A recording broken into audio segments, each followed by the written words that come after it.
Goat's milk is the goat. Why is that? I thought milk was the worst thing. I thought dairy was going to set off all autoimmune problems.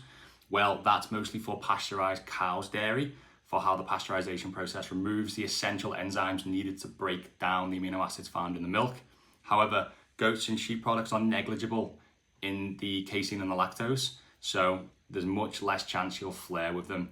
Added to the fact that it's highest in cysteine, the precursor to glutathione, the master antioxidant in the body, highest in or higher in lysozyme and lactoferrin. Lactoferrin, great for actually rebuilding enterocytes, which are likely damaged if you've got autoimmune problems. You've got to think, if you've got autoimmune health issues like AS, you've got multi-layered gut issues, multi-layered bacterial issues, SIBO, SIFO, negative gram bacteria, candida, there's going to be damage to a specific cell called the enterocyte in the gut lining. You've got damage to these cells. What's going to happen if you take in a load of pasteurized cow's milk, which has removed all the enzymes you need?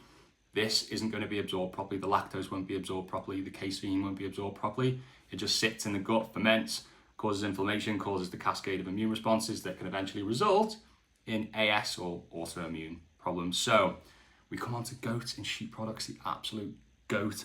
We've got goat's milk, we've got goat's yogurt, you can also have sheep yogurt. We've got sheep cheese here in Manchego, you can have feta as well in a nice salad. I just think it's an absolute winner. And if you look at all the data on dairy, it's basically a superfood. It's at least neutral or positive in almost all health studies. And that's even on pasteurized cow's dairy. That's not even on goat's products. It's not even on raw milk. For me, it's an absolute staple.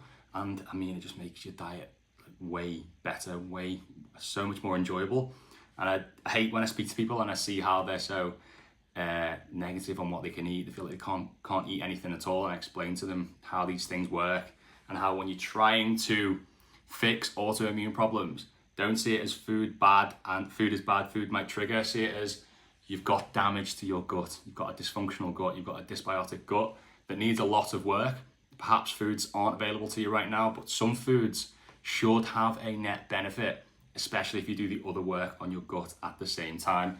And that's why these products are a big fat in for all autoimmune.